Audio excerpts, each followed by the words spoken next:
Comment est-ce que ça va, Christian? Désolé hein, pour le petit bug. Ouais, écoute, ça va très bien. Pour régler le son. Un peu confiné dans la chambre d'hôtel, on est entre entraînement, dodo, Ouais, tu m'étonnes. perte de poids, mais sinon ça va très bien. On rappelle, le combat va avoir lieu à Nantes. T'es déjà présent sur Nantes? Je suis déjà sur Nantes. T'es déjà sur Nantes? Une semaine maintenant. Ok, ça marche. Samedi, tu affrontes Alexander Vaughn, l'américain. J'imagine que tu as encore pour objectif de pas le laisser aller jusqu'au bout du combat, j'imagine. Bah, c'est sûr qu'il y a une opportunité là-dessus. C'est sûr qu'on va pas, comment dire, cracher dessus. retarder le combat. mais je suis préparé pour un 10 rounds et il arrivera ce qui arrivera. Tu as la particularité, et c'est pour ça que je t'ai posé cette question juste avant, sur tous tes combats, tu as mis par KO 91% de tes adversaires. Exact, sur 22 combats, je crois. 20 KO. 20 KO. Ouais. Ouais, ça c'est fort. Venons-en directement au fait. On sait que l'objectif à plus ou moins long terme, parce que maintenant, au fur et à mesure, ça se rapproche, je pense que tu as pour objectif de combattre Canelo, qui est peut-être considéré comme le meilleur boxeur actuel. Tu confirmes ou pas? Exact, ouais. Exact. C'est le numéro 1 de la catégorie. Ouais. Forcément, si je veux être numéro 1, je dois battre le numéro 1. Exactement. Est-ce que tu sens que de plus en plus, tu peux... Alors, dis-moi si les termes sont pas bons. Hein. Est-ce que tu sens que de plus en plus, tu peux te permettre de nommer son nom, de commencer à un peu le chauffer, à lui montrer que tu existes? Comment dire, Canelo, faut savoir que, enfin, je vais être transparent. Vas-y, on est là pour ça, Canelo, faut pas trop le chauffer non plus. Ok. Là-dessus, mon équipe m'a un peu drifté. Si tu veux. Dans quel sens? Canelo actuellement, c'est un peu le banquier de la boxe. Ouais. Il fait ce qu'il veut, il rencontre qui il veut. Donc là-dessus, faut le chauffer, mais plus ou moins gentiment. Parce que Canelo, si tu commences à l'insulter ou le manquer de respect, il va dire je veux pas combattre ce mec. Ah ouais. Je veux pas lui donner des millions. Ok. Et c'est pour ça que Canelo, c'est sûr et certain qu'il c'est le numéro 1, forcément je veux le combattre. Mais non, faut pas non plus l'insulter ou le manquer de respect. Okay. Après, moi, c'est pas. Oui, c'est pas ta personnalité de faire ça. C'est pas ma personnalité, mais c'est sûr que on fait un sport de combat, comme dirait mon massothérapeute. On est là pour vendre des coups de poing dans la gueule. Ouais, donc c'est très bien dit. Il y a forcément des petites paroles qui peuvent blesser ou qui peuvent chauffer, mais non, il faut quand même rester respectueux, d'autant plus avec Canelo. Donc c'est lui qui décide de qui il veut boxer. Ouais. Donc si tu commences à trop le manquer de respect, il ne voudra pas te rencontrer. C'est marrant. Je t'entendais, Christian, quand même, puisque tu parles de Canelo, j'ai pris en cours, mais... Ça t'a pas empêché 2-3 fois dans le Fighter Club notamment d'évoquer la viande mexicaine de Canelo, mon Christian. ça c'était moins dérangeant. Écoute, là-dessus, moi, c'est sûr que moi, mon point de vue est radical. On se doit d'être clean dans ce sport. Dans tous les sports d'ailleurs, on se doit d'être clean. Mais après, c'est sûr que ne vous inquiétez pas, le jour qu'on sera à 2 doigts de signer le contrat, jolie bouche cousue. T'inquiète. Et pour contextualiser, pour les gens qui nous suivent, qui n'auraient pas trop suivi, Canelo Alvarez a été positif il y a quelques années dans un contrôle antidopage, et sa justification, c'était d'avoir mangé de la viande mexicaine avariée, ce qui est souvent la justification des Mexicains pour des contrôles antidopage. Donc ne mangez pas de bœuf au Mexique, messieurs dames, parce que vous êtes positif au dopage juste après. Voilà. En tout cas, ouais, on croit fort à Christian, nous ici depuis longtemps, et on sait les qualités qu'il a, la puissance qu'il a. Et en effet, Canelo, le défi paraît immense, mais comme il répète aussi souvent Christian, il a 2 bras, il a 2 jambes comme Christian, et ça se réglerait dans un ring, et il n'y a pas de raison. C'est pas un super héros non plus, Canelo. Il n'est pas super humain. Il est battable. Construit autour de lui. Exactement. Et puis si tu le bats, tu deviens une légende, quoi. Si tu fais tomber Canelo Alvarez, ta place est à jamais dans le grand livre d'histoire de la boxe en France. Question qui découle forcément de ça, et on a été les premiers à le faire. Hein. C'est la facilité, j'ai envie de dire, mais t'en as marre qu'on ne fasse que de parler de Canelo. Là, quand bien même, tu vas pas combattre contre lui ce week-end, mais tout le monde te parle que de ça. Est-ce que aussi, t'arrives à te projeter au-delà d'un futur potentiel combat contre Canelo? C'est quoi ton état d'esprit sur ça? Mon état d'esprit là-dessus, ça reste le même. Hein. Canelo, c'est le numéro 1, forcément. Ouais. Les gens me parlent de Canelo, mais évidemment, dans ma tête, il y a déjà Canelo. Ouais. Puisque c'est le numéro 1, c'est lui qu'il faut arracher la tête. Mais après, c'est sûr, Canelo, on ne sait pas vraiment ce qu'il va faire. C'est un peu compliqué à suivre Canelo, encore une fois, parce que, encore une fois, c'est lui qui décide. Et on ne sait pas s'il va monter en Milo. Quand il va rencontrer Bivol, il y a même des rumeurs comme quoi peut-être qu'il arrêterait très bientôt, d'ici 3-4 combats. Mais honnêtement, moi, mon objectif numéro 1, c'est d'être champion du monde. Ouais. Que ça passe par Canelo ou pas, moi, je vais être champion du monde. Après, c'est sûr que pour le moment, il y a Canelo, c'est le numéro 1. Si je veux être numéro 1, il faut que je batte Canelo. Après, encore une fois, s'il part en retraite ou s'il monte ou il descend, tant que moi, j'atteins mon objectif d'être numéro 1, c'est tout ce qui compte. Oui, parce que Dimitri Bivol, comme dit Christian, qui a battu Canelo pour un titre chez les mi-lourds en début d'année, il y a les rumeurs qu'il pourrait réaffronter Canelo en revanche, mais pour les titres des super moyens. Dans ce cas-là, si Bivol bat Canelo, les ceintures peuvent aussi exploser parce que Bivol resterait pas forcément en super moyen, donc peut-être qu'il rendrait les titres vacants et que ça ouvrirait plus d'opportunités à Christian plus vite. La boxe, c'est compliqué, c'est qu'il y a autant de... Parfois, le chemin est plus tortueux et même souvent en coulisses que sur le ring, en fait. Le ring, c'est le plus facile pour eux, c'est les négociations et les coulisses qui sont compliquées. Toi, Christian, aujourd'hui, tu dirais, pour se parler franchement là-dessus, tu dirais que tu n'es pas dans la meilleure des positions par rapport à tes adversaires. On va dire le top de l'AKT, il y a Canelo, on en a parlé, il y a l'américain David Benavidez, il y a Caleb Plant aussi, autre américain, ils vont s'affronter d'ailleurs tous les deux bientôt, ça pourrait être le vainqueur ou le perdant pourrait être une bonne solution pour toi aussi en 2023. Est-ce que tu dirais, toi, par rapport à ton statut, dans le sens... T'as pas un gros marché derrière toi comme la Canelo au Mexique ou comme la Benavidez aux États-Unis. T'as un bon promoteur qui est Eye of the Tiger avec qui tu travailles au Canada, mais qui est pas un des promoteurs principaux du monde de la boxe. Tu vois, c'est pas Matchroom, c'est pas PBC. Est-ce que tu te dirais que t'es pas dans la meilleure des positions au niveau des négociations et que ça complique un peu les choses pour toi parce que tu vois, t'as pas l'avantage que peut avoir un Benavidez avec le marché américain derrière lui? En fait, on en parlait avec mon promoteur dernièrement, juste avant de venir à Montréal. Actuellement, on est sûrement, que ce soit financièrement parlant, ou au niveau des droits, ou au niveau des droits de promotion, au niveau des télés, je suis dans une très bonne position. Parce que si vous voulez, on a refusé de signer une exclusivité avec Top Rank, Top Rank et ESPN, qui est un gros promoteur américain, qui fait en sorte que mon promoteur à moi, on est plus ou moins indépendant. On ne dépend pas d'un grand promoteur ou d'un grand média, que ce soit Top Rank ou DAZN, ce qui fait en sorte que on est plus ou moins indépendant et on est bien classé. C'est ce qui fait en sorte que le jour qu'il y aura un gros combat, on pourra négocier parce qu'on sera plus ou moins indépendant. Vous serez plus libre que certains autres. Ou un grand promoteur.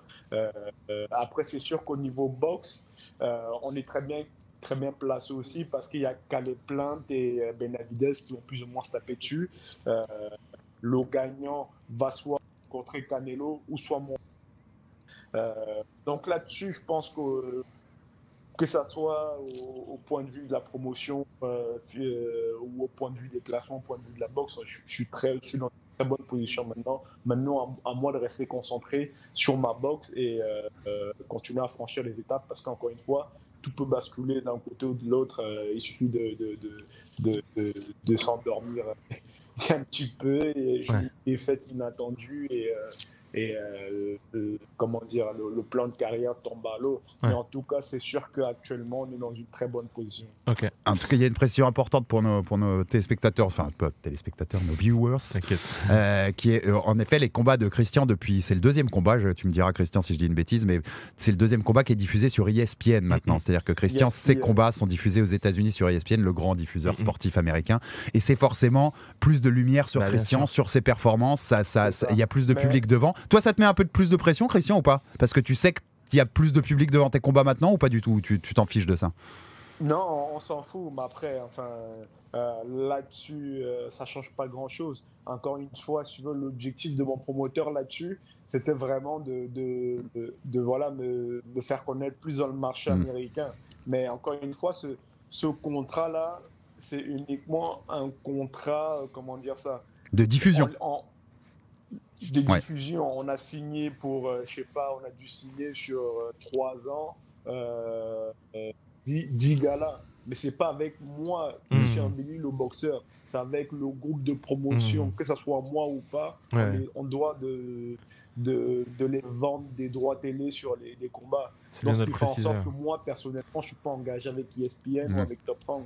Donc, ce qui fait en sorte que si un jour, si je dois faire un championnat du monde, je peux très bien aller boxer. Je suis très bien aller boxer avec soit DAZN ou Showtime ou à gauche à droite, qui fait en sorte que je ne suis pas pris contractuellement avec une grosse chaîne télé américaine. C'est l'exposition tout en gardant sa liberté. C'est assez parfait comme mix. Ouais. Petite dernière question, après je prendrai quelques questions du chat, c'est aussi l'intérêt sur Twitch. Sauf erreur de ma part, on est d'accord, ça fait 3 ans que tu n'as pas combattu en France.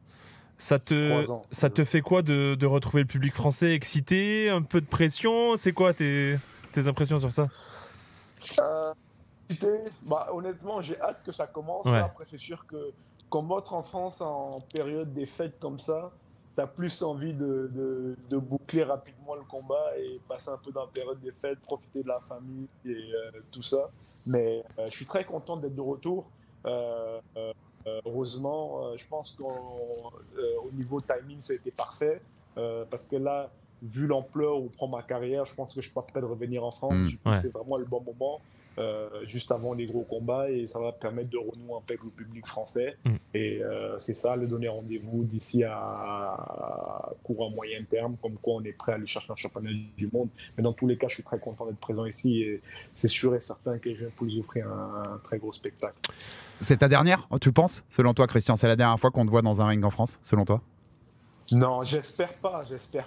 J'ai toujours dit à mon promoteur quand je serai champion, j'espère défendre ma ceinture à Montréal et pas au Zénith à Paris. Non, c'est pas. Ça rigole.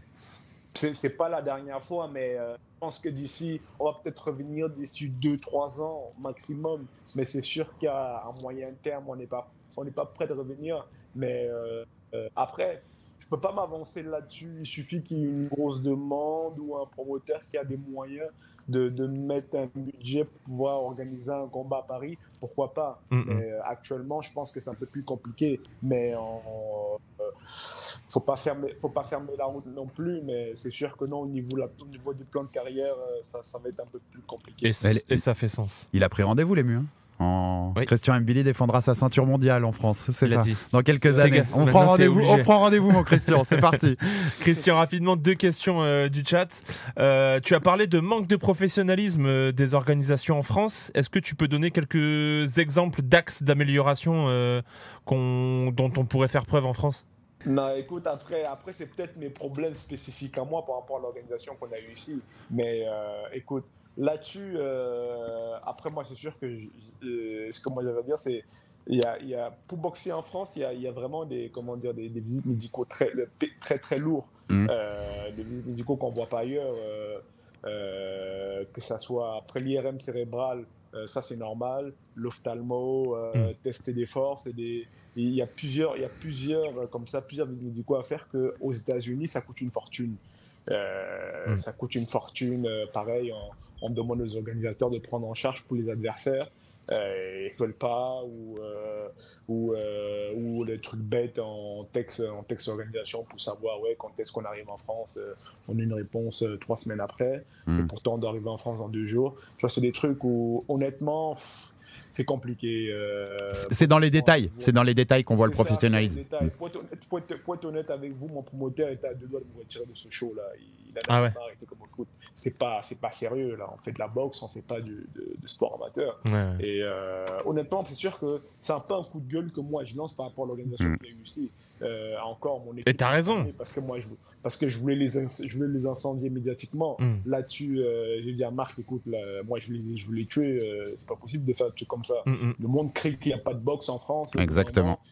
Quand il faut faire des trucs professionnellement, rien n'est fait professionnellement. Tu vois, d'autant plus que moi qui a poussé mon équipe à accepter le combat en France, qui ne voulait pas du tout dire non, parce qu'on est en show, nous 17. Avant moi, on a un grand gala diffusé sur ESPN avec le champion, avec le poids lourd Aslanbek Mamboudov. Et moi, j'ai poussé à qu'on boxe en France, tu vois, et derrière, avoir des trucs comme ça, je suis un peu déçu, tu vois.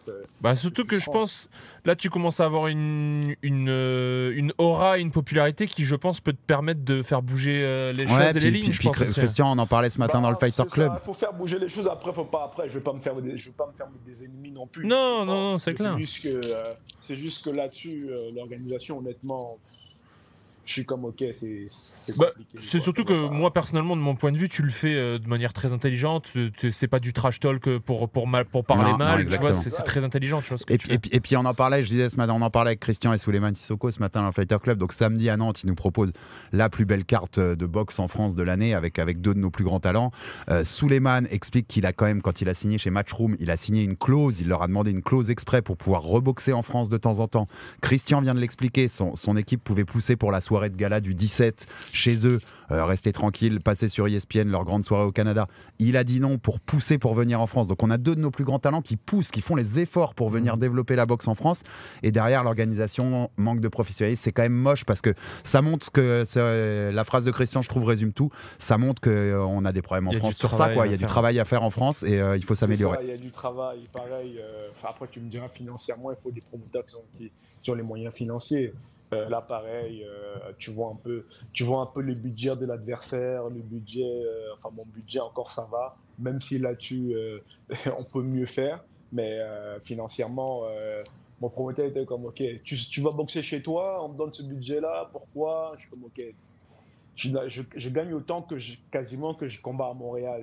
Et, là-dessus, je pense qu'il y a des moyens, il y a des moyens à mettre en place. Après, c'est sûr que l'organisateur veut pas non plus organiser à perte, c'est sûr et certain, mais il faut quelqu'un qui ait des moyens pour organiser des gros galas. Encore une fois, on a eu la chance avec les moyens qui étaient mis en place de trouver un opposant comme il s'appelle Von Alexander. Mais c'est sûr que à 50-60 000 euros, si tu veux faire appel à un top 10 mondial, c'est très compliqué. C'est très compliqué. T'as encore le temps. Si déjà Hassan Ndam nous demande 150 000, imaginez les top 10. C'est bien, Christian, parce que je voulais pas le raconter. Je savais pas si c'était quelque chose que tu voulais qu'on raconte, mais oui, en effet, dans les négociations de ce combat, il y a eu Hassan Ndam, possible, le boxeur français qui était possible l'adversaire de Christian. Je veux lancer un pic, lui, je veux lancer une pique, je veux lancer un pic directement. C'est sûr, on l'a contacté. Lui. Et il a demandé, on est d'accord, 150 000. Je le charrie gentiment, mais il a raison, concrètement. Il a raison. Honnêtement, au début, je prenais ça un peu personnel. Si tu veux, mon coach, il m'a mis un peu au parfum là-dessus. Il m'a dit, écoute, Hassan Ndam, il est en fin de carrière. T'es un boxeur dangereux, tu vas l'arracher la tête. Pourquoi tu veux qu'il t'arrache la tête gratuitement? Totalement, Christian. Il fait pas du bénévole. Et c'est sûr que, vu ce que nous demandent les adversaires, les Américains à l'extérieur, il a tout à fait raison. Mais malheureusement, actuellement, on n'a pas de gros promoteurs prêts à mettre ce genre de sous-là. Imagine si Hassan Ndam demande un 150 000 et moi, je dois toucher combien? Non, mais ça, du coup... Ça, en effet, ça diffère bien le truc quand même. Et Christian, on voulait te demander, t'aimes le foot? T'as le droit de dire non, t'en fais pas. Non, je suis pas le plus grand fan de foot qui soit, je regarde jamais. La plupart des trucs que je regarde, c'est la finale. Ok, parce que si t'étais fan, j'allais te demander comment on prépare son combat quand il y a une demi-finale France-Maroc 2 jours avant, quoi. Est-ce qu'on est devant la télé ou pas? Je n'ai même pas regardé. Mais je vous avoue que non. Je faisais du foot quand j'avais 14 ans, j'aimais beaucoup, mais je sais pas, petit à petit, je me suis un peu éloigné, maintenant je ne suis pas un fan de foot. Oui, t'as choisi les vrais sports, te justifie pas Christian, t'as choisi les vrais sports. Alors, écoute-le l'autre. Je prêche pour ma paroisse, J'aime les deux et j'en suis fier. Bon Christian, merci beaucoup, en tout cas c'est un régal vraiment à chaque fois de t'avoir. Merci beaucoup, Christian. Merci Christian. Et un gros merde pour samedi. Ouais, plein de force. Merci. Bye. Bonne journée. Christian. Bye Christian. Bye Christian, bonne préparation. Excellent. Salut, merci Christian.